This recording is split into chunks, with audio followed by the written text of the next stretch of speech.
Nigerians should get the police force as their own force. It's called Nigeria Police Force. It's not the British police force. There is it whatever country, Nigeria Police Force. You could realize that from the IG, not from me to the last constable, we are all Nigerians. Nigerian family, Nigerian brothers and sisters, Nigerian mothers and fathers, Nigerian in-laws, Nigerian children. We should try as much as possible to ensure that the Nigeria Police Force succeed in whatever they are doing. But the success of Nigeria Police Force is the success of Nigeria. And if we're able to fight crime, reduce criminality, ensure adequate security for everybody, the better for everybody. When inventors will come in, the economy will grow, job will grow, Nigerians will live a better life. For police officers, they should do their job without fear of failure. Good day, viewers at home, and welcome to Crime Fighters. I'm Gladys Azabi. Right now, we are the Oyo State Police Command, and our guest for today is the Oyo State Commissioner of Police, Baba Adisa Bolata. Thank you for sparing us some of your time, sir. Thank you very much. You are welcome. All right, thank you, sir. You're about 3 months in office now. How are you coping?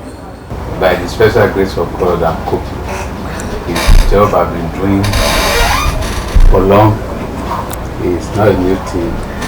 Thank God, I'm coping. You were at the force headquarters, and as a senior officer there, are there some ideas you're bringing to the Oyo State Command that, if it's implemented, it will, make a lot of difference here? Of course.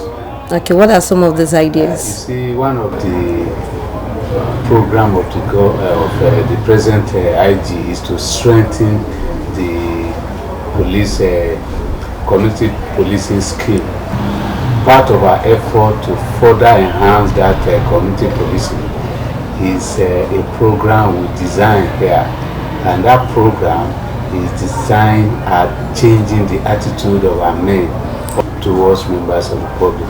That program will enhance interaction between the police and members of the public. This is the first time you're heading a state command, and I'm sure, of course, there will be challenges. So what are the challenges you're facing right now? This is the first time I'm heading a command, but I've been twice in command before, so I know the intricacies of running a command. Okay. The challenges are the normal challenges we face in force, like that of inadequate logistic support. But thank God, with the support of the headquarters and the state government, we have been able to at least to move on. The alleged murder attempt by the chairman of Oyo State NURTW, there's Alhaji Lateef Akinshola on Alhaji Lateef Salako, has been an issue for a while. But in your few days in office, it's like you've been able to put it in control. How did you do it?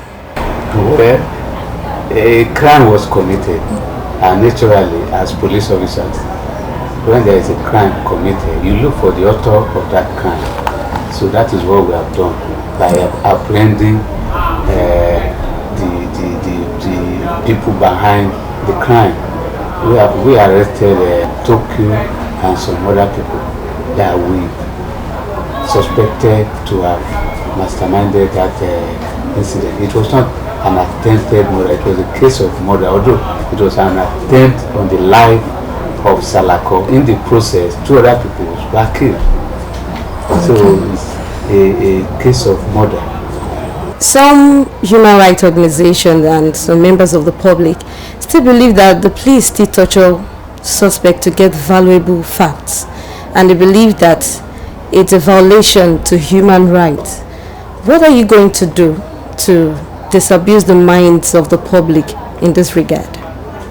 Well, the only assurance I want to give is that we don't encourage torture, and that is why right from the training school, that human rights, the teaching of human rights law and other related laws are taught.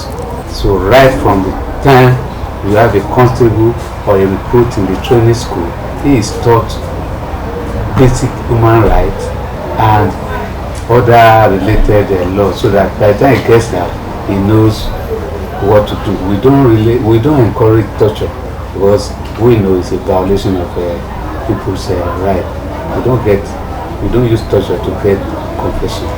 Now, talking about community policing, this was introduced by the immediate past IG several years ago. And then what have you done to enforce this in Oyo State? What I've just said is part of the program. Okay. And apart from that, we have a community policing training scheme. We have an officer delegated from force headquarters. We have a classroom, and we have other teaching equipment. We have another person from United Nations, UNESCO, that assists in that program. So our men are constantly being put through that training program on community policing, and it is we also mandate our DPO, because we look at the DPO as the nearest officer to the people. So what we do is to mandate them to interact constantly with members, with the public. That is the area where they are serving, and again mandate their men to relate positively with the people they are policing. So this will bring them closer to them, and then there will be better interaction, which is the basis for that community policing. So you mentioned earlier that Oyo State Command is already battling armed robbery in the state. We've noticed that this issue of armed robbery is like a recurring decimal.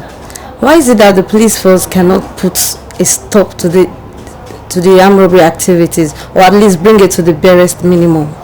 Crime is something that is universal. That is when you contravene laid down rules. Yeah. Robbery is one of those things, and it is not possible to completely wipe out crime. It's not possible. There is no society that is completely free of crime. That is the same thing with a robbery incident.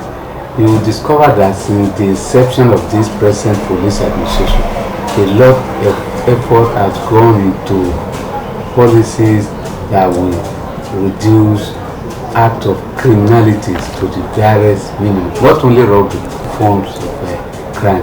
And I want to tell you that for now, if you compare the crime statistics, especially violent crime like robbery, you discover that there is a drastic reduction in the number of robbery incidents that we have for now. Has the state government been supportive to your operations in this command? Of course. The state government has been very, very supportive, and in fact, most of the logistics we have in terms of vehicles are provided by the government. Not only that, the government still takes its time to fuel and then service those vehicles. This support you're getting from the government, is it in any way connected to the fact that the governor was once a senior police officer? Well, I would say, because they say once you're a police officer, you are always a police officer. It's still part and parcel of us. So, and that explains why that understanding, that level of understanding, that is why I've been very supportive. So what's your vision for Oyo State Police Command? Well, my vision for Oyo State Police Command is to build a police service that is responsive and humane, that will respect the right of the citizens, while trying at the same time to make sure crime is reduced to the barest minimum. So what's your opinion about crime fighters? Crime fighters have been a veritable vehicle for disseminating police activities to members of the public. It is a very useful and informative tool. Thank you very much, sir. We've been speaking to the Oyo State Police Commissioner, Baba Adisa Bolata. He has answered so many questions that have been bogging our mind. This is where we draw the curtain today. Thank you for listening to the interview segment of Crime Fighters. I'm Azabi Gladys.